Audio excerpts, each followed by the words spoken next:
I was laying in the sand, and you know how when you're laying on your stomach and your arms are up like this when you're like laying down? It was like that. Like my back was facing the sun, and I acted like I was hugging the earth, like I was hugging the island of Costa Rica, and I was just like giving so much gratitude and love for the land itself, for the earth, for the water. It was like this amazing tingly sensation, and I saw a wave of a different color, and then I started to see visions of a life that I've never seen before. I literally think that I entered a new reality just by opening up to that love, that pure love that I was offering to myself. I feel like people do psychedelics to have that experience because it was amazing. Like the sensations with the visuals plus the feeling, and I was like, I just opened up a door that I've never even seen before.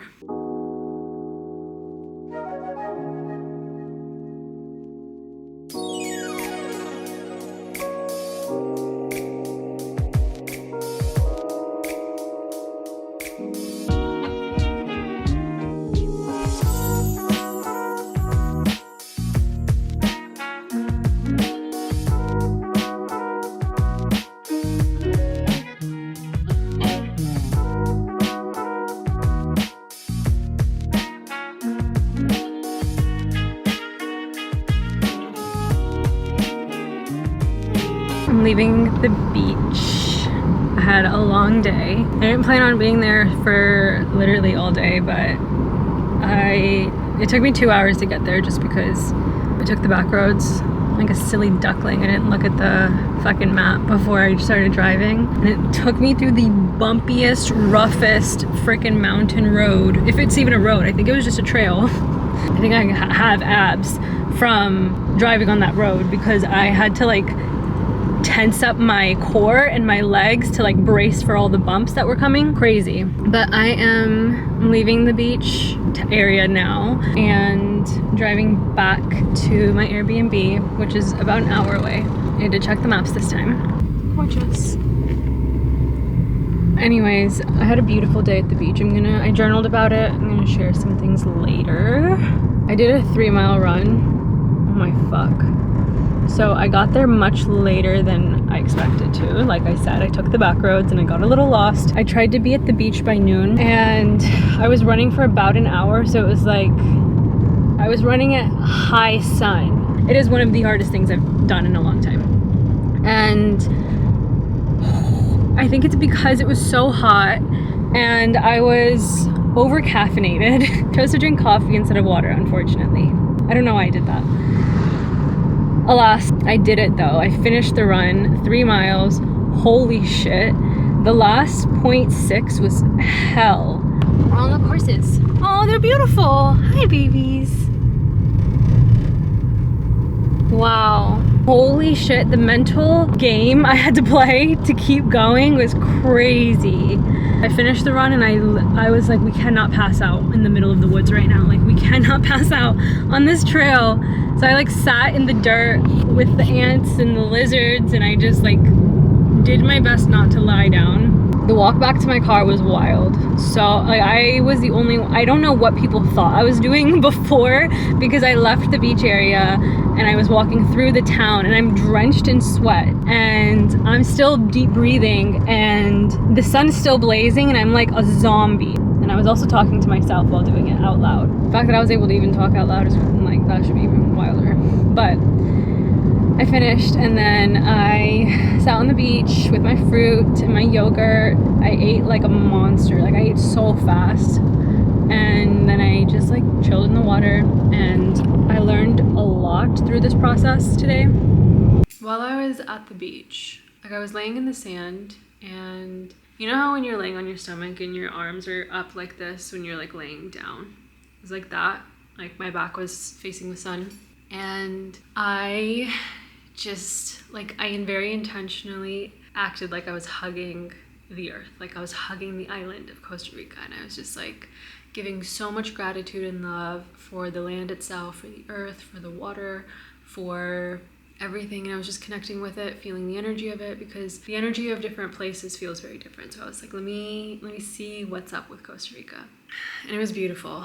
And so while I was just hugging the earth and having like such deep gratitude for the land itself, I started to realize how deeply I've been loving myself and how deeply I've been caring for myself. And I just started sending all of that gratitude to my own body. And I was like, thank you so much for taking care of me in the way that you do, because I just feel so loved and appreciated and seen and understood and respected and cared for by the way that I treat myself. And I've always had the intention to do this. Like with so many actions I've done in my life, the intention was very much, I am taking care of myself. But I think what has shifted even in the past few days is the energy that I carry as I'm caring for myself. So I've learned to become more gentle with myself. I've learned to become more forgiving, allow more flow and ease. And I think it's me truly making space for my own feminine energy. And this is something that I journaled about a year, maybe 2 years ago at this point. Yeah, 2-ish years ago.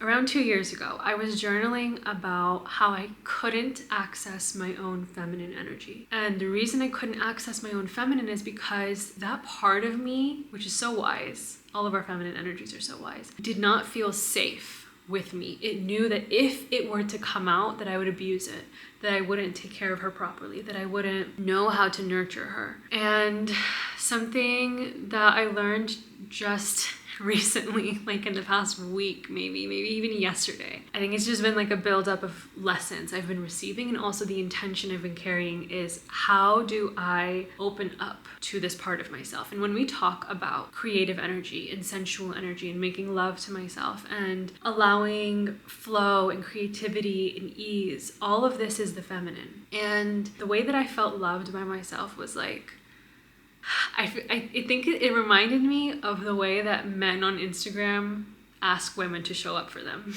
Where it's like, I was just like so gentle and playful and easeful, and like if there was like a physical representation of the way that love felt, was like a bunch of little kisses all over me. It was like the sweetest, most gentle, beautiful kisses, and I've never felt that before. And I found myself closing off to this love as it was coming, and I did my best to like open up, and I was like, girl, you better receive this right now. Like, the love is being given to you from a version of you that wasn't comfortable being seen or opened up or expressed. And so I opened up to it, and like it literally changed every cell in my body. Like I felt this wave pass over my head, my arms, my torso, my legs, my feet, everything. Like this wave just passed over, and it was like this amazing tingly sensation, and I saw a wave of a different color, and then I started to see visions of a life that I've never seen before. I literally think that I entered a new reality just by opening up to that love,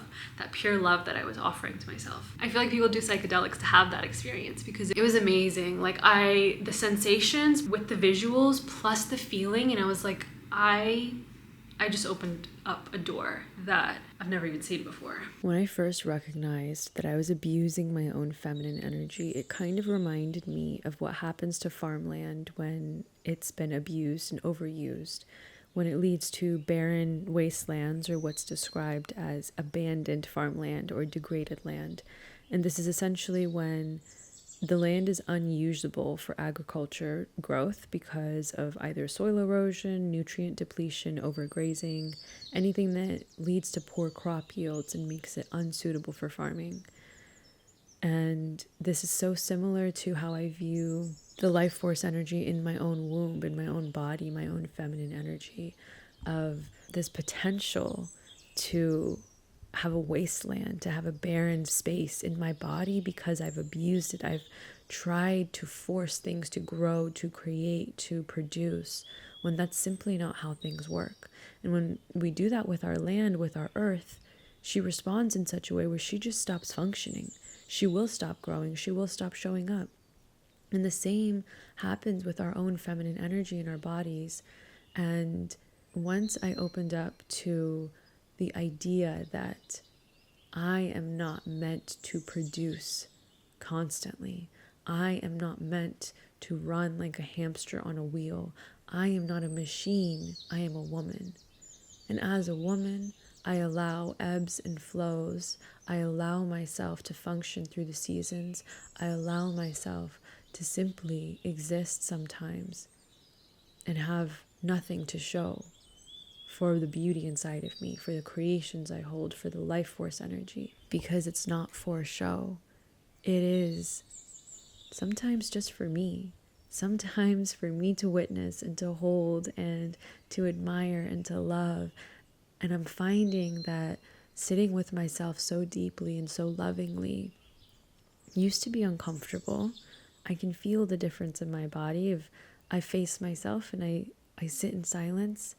And not only am I sitting in silence, but I'm truly enveloped in myself. I'm truly witnessing my fullness. And to witness your fullness, to witness the fullness of the feminine inside of you can be so unsettling, because we're taught to really suppress that part of ourselves. And to see the whole aspect of it and accept it, I've never been so full in my life. And I wish this feeling on everyone.